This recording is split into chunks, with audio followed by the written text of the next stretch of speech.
আজকের মুভিটা মেগান লেভির জীবনের একটা সত্য কাহিনীর উপর বানানো হয়েছে, যার জীবনে হতাশা ছাড়া কিছু ছিল না।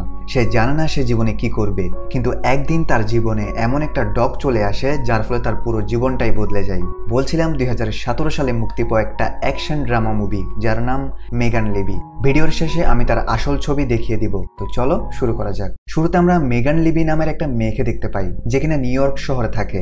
মেগানের জীবনে কেউ নেই, সে কোনো মতে এই শহর থেকে বের হয়ে যেতে চায়, কারণ কিছুদিন আগে তার বেস্ট ফ্রেন্ডের মৃত্যু হয়েছে আর তার ফ্যামিলিও আনসাপোর্টেড। কিন্তু মেগান জানে না সে কোথায় যাবে। সে একটা প্লে স্কুলে জব করে, কিন্তু এই সব তার জন্য অনেক বিশৃঙ্খলা লাগছিল। সাথে সে মানুষদের সাথে কানেক্ট হতে প্রবলেম হয়, সেজন্য তাকে এই জব থেকে বের করে দেওয়া হয়। সে যখন বের হয়ে ঘরের দিকে যাচ্ছিল, তখন সে দুইজন সোলজারকে দেখতে পায়, আর এটা দেখে সেও সোলজার হওয়ার সিদ্ধান্ত নেয়। এর ফলে তার থেকে এই বোরিং জায়গায় আর থাকতে হবে না। দ্বিতীয়ত সে একটা কাজও পেয়ে যাবে। তারপর সে সেই জায়গায় চলে যায় যেখানে ট্রেনিং ক্যাম্প হয়, এবং সে সেখানে অনেক হার্ড এবং বুট ক্যাম্প ট্রেনিং করে। অনেক দিন ট্রেনিং করার পর সে পরীক্ষায় পাশ হয়ে যায় এবং সে একজন সোলজার হয়ে ওঠে। একদিন রাতে সে তার দুইজন সোলজার সাথীর সাথে অনেক বেশি মদ পান করে ফেলে, আর এটা সেখানে একজন সোলজার দেখে ফেলে। এর পরের দিন মেগানকে তার সিনিয়র অফিসার ডাকে, আর সে মেগানকে তার আচরণের জন্য অনেক বকা দেয়। সে তার দায়িত্বের ব্যাপারে আরো গুরুত্ব দিতে বলে, সাথে সে তাকে একটা শাস্তি দেয়। সে বলে, তোমার থেকে ডগ সোলজারদের কেসগুলোকে পরিষ্কার করতে হবে। তারপর মেগান সেই ডগদের কেসগুলোকে পরিষ্কার করতে যায়। সে একসময় রেক্স নামের একটা কুকুরের কেসের সামনে আসে। তখন সেই ক্ষিপ্ত কুকুরটা তার উপর হামলা করার চেষ্টা করে। কুকুরটা অনেক অ্যাগ্রেসিভ লাগছিল। এখানে রেক্সকে যে কেউ ভয় পায়। এরপর মেগানকে বাইরে ডাকা হয়। সেখানে সব কুকুরকে ট্রেনিং দেওয়া হচ্ছিল। আসলে এই কুকুরগুলো হচ্ছে তারা যারা দুশ্মনদের অস্ত্র খুঁজে, বোম খুঁজে এবং তাদের উপর আক্রমণ করে। এখানে মেগানকে মোটা একটা জ্যাকেট পরানো হয়, এবং তাদের কাছে যে কুকুরগুলো আছে তাদেরকে ট্রেনিং দেওয়ার জন্য তারা মেগানের উপর আক্রমণ করিয়ে দেয়। কিন্তু যখন রেক্স নামের কুকুরটা মেগানকে আক্রমণ করে, তখন রেক্সকে স্টপ বললেও সে থামে না, কারণ সে যে কারো কথা শুনে না। এখানে মেগান থেকে এই কাজগুলোতে ইন্টারেস্ট আসতে থাকে, আর সে তার সিনিয়রকে বলে, আমার থেকে ডগ হ্যান্ডলার হওয়ার জন্য কি করতে হবে। তার সিনিয়র বলে, তোমার থেকে শুটিং এক্সপার্ট হতে হবে এবং তোমাকে পিএফটিতে মিনিমাম 90 মার্কস আনতে হবে। এরপরে মেগান দিনরাত কষ্ট করা শুরু করে দেয়, যার ফলে সে ধীরে ধীরে তার শুটগুলো ইমপ্রুভ করতে থাকে। আর যখন তার টেস্ট নেওয়া হয়, তখন সে 6-এর মধ্যে 5টি নিশানা একদম সঠিক জায়গায় লাগিয়ে দেয়। সাথে সে পিএফটিতে 90 থেকেও বেশি মার্কস পেয়ে যায়। আর তোমরা ভুলে যেও না, এটা একটা সত্য গল্প। তো যখন তার রেজাল্ট দেওয়া হয়, তখন সে তার রেজাল্টটা নিয়ে তার সিনিয়রকে দিয়ে দেয়, আর সে বলে যে তার কথা অনুযায়ী সে পরীক্ষায় পাশ করেছে। এখন সে কি একটা কুকুর পাবে? কিন্তু তার সিনিয়র তাকে কুকুর দেওয়া থেকে মানা করে দেয়, কিন্তু সে তাকে একটা টিনের পটের সাথে প্র্যাকটিস করতে বলে। অর্থাৎ তার কাছে ডগের জায়গায় একটা টিনের পট হবে, যেটাকে সে কুকুরের মতো চালিয়ে প্র্যাকটিস করবে। আর যখন মেগান এরকম করছিল, তখন সেখানে 3জন সোলজার বসেছিল। তারা তাকে নিয়ে মজা করে। তারা বলে, তোমার ডগের নাম কি? মেগান তাদের জবাব দিয়ে বলে, আমি আমার পটের সাথে বন্ড তৈরি করছি। মিনিমাম সে আমার কথা তো শুনে, তোমাদের ডগ তো তোমাদের কথাও শুনে না। আসলে মেগানের সাথে কারো বন্ড হয় না, বা কাউকে সে বন্ধু বানাতে কষ্ট হয়, কারণ তার নেচারই এমন। তারপর একদিন যখন এই সব সোলজার তাদের কুকুরকে নিয়ে মেডিকেল চেক আপ করার জন্য যায়, তখন সেখানে একজন সোলজার, যার কুকুর হচ্ছে সেই রেক্স নামের কুকুরটা, সেই সোলজার যখন তাকে শান্ত করছিল, তখন সে তার হাতে একটা কামড় বসিয়ে দেয়, যার ফলে তার হাতে একটা ফ্র্যাকচার হয়ে যায়। এই ঘটনার পর তার সিনিয়র তাকে এবং মেগানকে ডাকে। তারপর সে তার সোলজারকে বলে সে তার কুকুর অর্থাৎ রেক্সকে মেগানকে দিয়ে দিতে। এই কথাই সোলজারটা রেগে যায়। সে বলে, আপনি আমার কুকুর অন্য কাউকে কিভাবে দিতে পারেন? সে বলে যে মেগান এমনিতেও কুকুরদের প্রশিক্ষণ দেওয়ার অভিজ্ঞতা নেই, আর সে রেক্সকে হ্যান্ডেল করতে পারবে না। সিনিয়র অফিসার তাকে বলে, রেক্স না তোমার না আমার, সে তো সরকারি কুকুর, আর আমি যেটা করছি ভেবে চিন্তেই করছি। আর সে সিদ্ধান্ত নিয়ে ফেলেছে যে রেক্সকে সে মেগানকে দিয়ে দিবে। এখন মেগান থেকে রেক্সকে হ্যান্ডেল করতে হবে, আর মেগানের জন্য এটা অনেক চ্যালেঞ্জিং কাজ। মেগান রেক্সকে খাবার দিতে যায়, আর কেউ যদি এমন কুকুরকে খাবার দিতে যায়, তখন সেই পিজারাগুলোর ভিতর এমন একটা জায়গা থাকে যেখানে কুকুরটাকে যেতে হবে। কিন্তু মেগান তাকে আদেশ দেওয়ার পরও রেক্স সেখানে যায় না। মেগান সেখানে বসে পড়ে। সে বলতে থাকে, তুমি যতক্ষণ না সেখানে যাও, আমি তোমাকে খাবার দিব না। রেক্স অনেকক্ষণ সেই জায়গায় দাঁড়িয়েছিল, কিন্তু যখন সে দেখে মেগান সেখান থেকে সরার মতো না, তখন সে সেই জায়গায় চলে যায় যেখানে তাকে যেতে হবে। এই দৃশ্য দেখে মেগান থেকে অনেক খুশি হয়, সাথে সে অবাক হয়ে পড়ে। মেগান তাকে খাবার দিয়ে বাইরে নিয়ে আসে, যেখানে একটা ঘরের মতো মডেল বানানো হয়েছে, যেটার ভিতর ডগদের ট্রেনিং দেওয়ার জন্য বিভিন্ন জায়গায় বোমা বারুদ রাখা হয়। তারপর যখন মেগান আর রেক্সের বাড়ি আসে, তখন তারা 5 বোমের মধ্যে শুধু একটা খুঁজে পায়। সেখানে থাকা সিনিয়র ট্রেনারটা তাকে বলে, তুমি এমন স্পিডে কাজ করলে তুমি, তোমার রেক্স এবং তোমার সাথে সব সাথীরা মারা যাবে। সে মেগান আর রেক্সকে আরো একটা সুযোগ দেয়। এবার রেক্স অন্যদিকে যাচ্ছিল, কিন্তু মেগান তাকে যেতে দেয় না। তার সিনিয়র বলে, তুমি এটা কেন করেছো? মেগান বলে, আপনি আমাদের একটা প্যাটার্ন বলেছিলেন, আর সেই প্যাটার্ন অনুযায়ী তো আমাদের চলতে হবে। সিনিয়র বলে, সেই প্যাটার্নকে ভুলে যাও এবং নিজের কুকুরের কথা শোনো। মেগান এটাই করে, যার ফলে কিছু সেকেন্ডের মধ্যে রেক্স একটা বোমকে খুঁজে পায়। তার সিনিয়র বলে, তুমি যেটা ভাববে, তুমি যেটা অনুভব করবে, তোমার কুকুরের উপরে সেটার প্রতিফলন হবে। তুমি কনফিডেন্ট না থাকলে রেক্সও কোনোদিনও কনফিডেন্ট হতে পারবে না। তোমার থেকে এর সাথে নিজের বন্ড তৈরি করতে হবে। এরপর মেগান রেক্সের সাথে বন্ধুত্ব তৈরি করতে থাকে। সে বেশিরভাগ সময় তার সাথে কাটাতে থাকে। রাতে যখন সে তার কেজে বসেছিল তখন সে সোলজারটা সেখানে আসে যে কিনা আগে রেক্সকে হ্যান্ডেল করেছিল।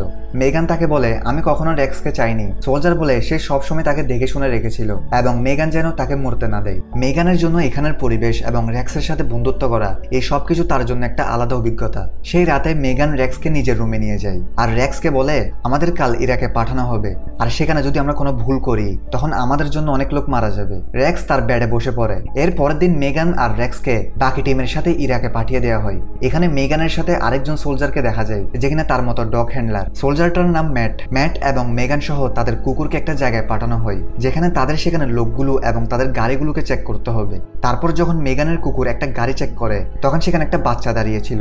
সেই বাচ্চাটা মেগানকে তার কুকুরের নাম জিজ্ঞেস করে। মেগান তাকে বলে দেয় কারণ সে ছোট বাচ্চা। এই ব্যাপারটাতে ম্যাট তাকে বকা দেয়। সে বলে, কোনোদিনও তোমার ডগের নাম কাউকে বলো না, না হলে তুমি তাকে হারিয়ে ফেলবে। মেগান বুঝতে পারে যদি কেউ তার কুকুরের নাম জেনে যায় তখন যারা তার কুকুরকে মারতে চায় তারা তার কুকুরের নাম ধরে তাকে মেরে ফেলতে পারবে। একদিন রাতে মেগান যখন রেক্সের সাথে নিজের রুমে বসেছিল তখন একজন তার দরজায় নক করে। মেগান বাইরে যায় এবং তাকে বলা হয়, তোমাকে তোমার কুকুরের সাথে একটা মিশনে যেতে হবে। মেগান বলে, আমাকে বলা হয়েছে ফিমেলদের মিশনে পাঠানো হয় না, তাদের শুধু চেকপোস্টে পাঠানো হয়। তখন সে সোলজার বলে, তুমি ছাড়া এখানে কেউ নেই। আসলে সে আর্মিদের ইনফরমেশন দেওয়া হয়েছে যে একজন মানুষের ঘরে অনেক বোমা বারুদ রাখা আছে। মেগান তার কুকুর রেক্স এবং সেই সোলজারদের নিয়ে সেই লোকটার ঘরে ঢুকে পড়ে। সোলজাররা পুরো ঘরটার তালাশি করে ফেলে কিন্তু তারা কিছু পায় না। কিন্তু মেগান আর রেক্স একটা গোপন জায়গা থেকে অনেক হাতিয়ার পেয়ে যায় আর এটা একটা বড় অর্জন ছিল এবং এই ব্যাপারে মেগান আর রেক্সকে অনেক প্রশংসা করা হয়। এটা মেগান আর রেক্সের জন্য একটা বড় কাজ যেটাতে তারা সফল হয়েছে। তারপর থেকে মেগান আর রেক্সকে চেক পয়েন্টে না পাঠিয়ে এমন এমন জায়গায় পাঠানো হয় যেখানে বিপদ বেশি। মেগান আর রেক্স তাদের কাজকে খুব ভালোভাবে করতে থাকে আর ধীরে ধীরে আর্মিরা তাদের উপর আরো বিশ্বাস করতে থাকে। একবার মেগান আর রেক্সকে একটা মরু এলাকায় নিয়ে যাওয়া হয় যেখানে আর্মিদের খবর দেওয়া হয়েছে এই জায়গায় মাটির নিচে অনেক ডায়নামাইট রাখা আছে। রেক্স সেখানে অনেক ডায়নামাইট খুঁজে বের করতে থাকে। আসলে রেক্স বা অন্য কুকুর যখনই এই জায়গায় অস্ত্র, বোমা বা অন্য কিছু রাখা আছে তখন তারা সেই জায়গায় বসে পড়ে। এটা এক ধরনের ইশারা। আর রেক্স যেখানে যেখানে বসেছিল সেই জায়গাগুলোতে মেগান একটা লাল রঙের পতাকা লাগিয়ে দেয়। ধীরে ধীরে তারা দুইজন এখানের অনেক ডায়নামাইট যেগুলো মাটির নিচে ছিল সেগুলো খুঁজে বের করে ফেলে। তখনই তারা দেখে তাদের দিকে একটা গাড়ি আসছে। যখন মেগান আর রেক্স সেই গাড়ির দিকে চেক করতে যায় তখনই সেখানে একটা বড় বিস্ফোরণ হয় যার ফলে মেগান আর রেক্স দূরে গিয়ে পড়ে যায় কিন্তু তারা দুজন বেঁচে যায়। এখানে একটা সোলজার মেগানের উপর চিল্লায়। সে বলে, তোমার কুকুর এই ডায়নামাইটকে কেন পায়নি? এটা আমাদের অনেক প্রাণ চলে যেতে পারতো। তখন আরেকজন সোলজার তাদের বলে, সেখানের মাটির গভীরে একটা ডায়নামাইট রাখা আছে আর এটাকে কেউ দূর থেকে কন্ট্রোল করেছে। তারা সেদিকে তিনটি ভাঙা ঘর দেখতে পায়। তারা ভাবে এটা হয়তো মেগান আর রেক্সকে মারার প্ল্যান ছিল।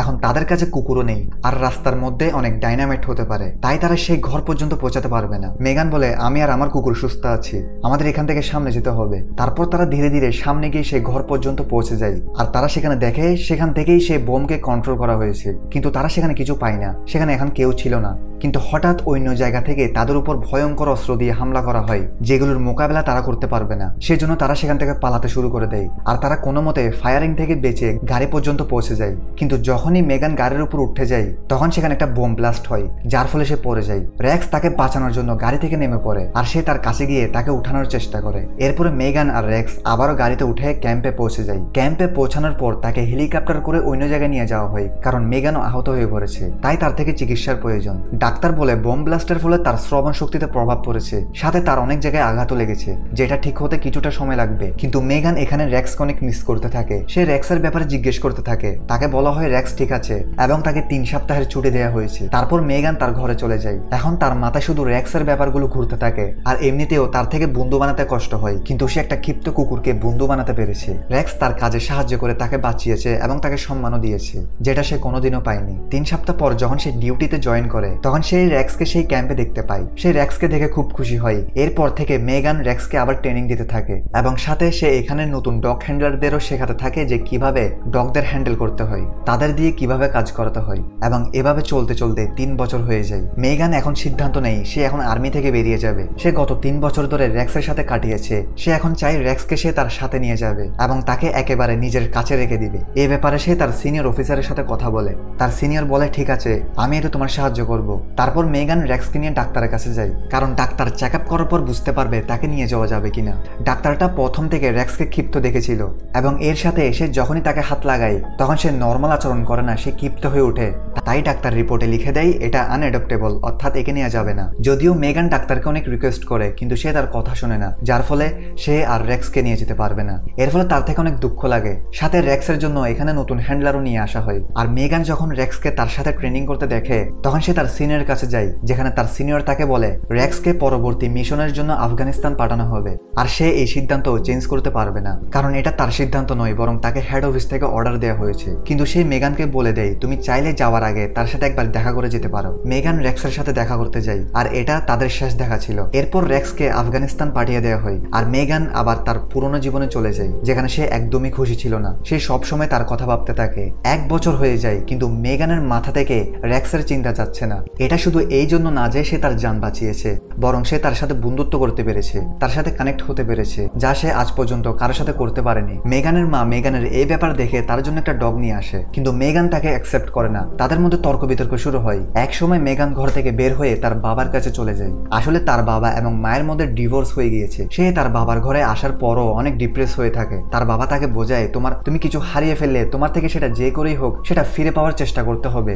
মেগান তার বাবার কথা শোনার পর সে আবার তার আগের জীবনে ফিরে যাওয়ার চেষ্টা করতে থাকে। সে চাকরিতে কাজ শুরু করে দেয়, সাথে সে আর্মি ক্যাম্পে ফোন করে রেক্সের খবর নিতে থাকে, কিন্তু সে কোনো জবাব পায় না। কিন্তু একদিন ক্যাম্প থেকে তাকে কল দেওয়া হয় এবং তাকে বলা হয় ফাইনালি সে রেক্সের সঙ্গে দেখা করতে পারবে, কারণ আর্মিরা এটা ডিসাইড করেছে যে রেক্সকে তারা রিটায়ার করে দিবে। মেগান বলে আমি কি তাকে অ্যাডপ্ট করতে পারবো? সে অফিসার বলে আমার কাছে ফাইল আছে যেখানে লেখা আছে এটা আনএডপ্টেবল। সে বলে সে যদি তাকে অ্যাডপ্ট করতে চায় তাহলে তাকে তাড়াতাড়ি কিছু করতে হবে। আর এমনিতেও সেই ডগ সুস্থ নয়, তার মুখের এক পাশে আঘাত লেগেছে, যার ফলে সে আর ঘ্রাণ নিয়ে বলতে পারবে না কোথায় বোম আছে। আর শীঘ্রই তার রিটায়ার অনুষ্ঠান হবে। মেগান কিছু অফিসারের সাথে কথা বলে, সে তাদের কিছু ফটো দেখায় যেন তারা রেক্সকে তার কাছে দিয়ে দেয়। সাথে সে অনলাইনে মানুষদের পিটিশন নেই, যেখানে 22,000-এরও বেশি মানুষ সেখানে সাইন করে দেয়, অর্থাৎ 22,000 মানুষ সরকারকে বলছে রেক্সকে মেগানকে দিয়ে দেওয়া হোক। ধীরে ধীরে মেগানের নাম চারিদিকে ছড়িয়ে পড়ে এবং তাকে টিভি নিউজে আনা হয়। তারপর সেই দিনটা এসে যায় যেদিন রেক্সকে রিটায়ার করা হবে। রেক্স অনেক ডগদের সাথে চলছিল, কিন্তু যখন সে মেগানকে দেখে তখন সে দৌড়িয়ে মেগানের কাছে চলে আসে। মেগান তাকে জড়িয়ে ধরে। তারা অনেক বছর পর দেখা করেছে। এরপর মেগান তাকে নিয়ে স্টেডিয়ামে পৌঁছায়, যেখানে রেক্সের মতো অনেক কুকুরদেরও বিদায় অনুষ্ঠান হবে। এখানে হাজার হাজার মানুষ ছিল। আর যখন রেক্স আর মেগান স্টেডিয়ামে পৌঁছায় তখন তাদের কাজের জন্য তাদের অনেক প্রশংসা করা হয়। এরপর রেক্স তার বাকি জীবন মেগানের সাথে কাটাতে থাকে, কিন্তু 2012 সালের ডিসেম্বর মাসে রেক্স মারা যায়। আর মেগান বর্তমানে একজন পশু চিকিৎসক হিসেবে কাজ করে। মেগান আসলে সেই পশুদের খেয়াল রাখে যারা এখনো সুস্থ হয়ে উঠতে পারেনি। তো এই ছিল মেগান লিভির জীবনের ঘটনা।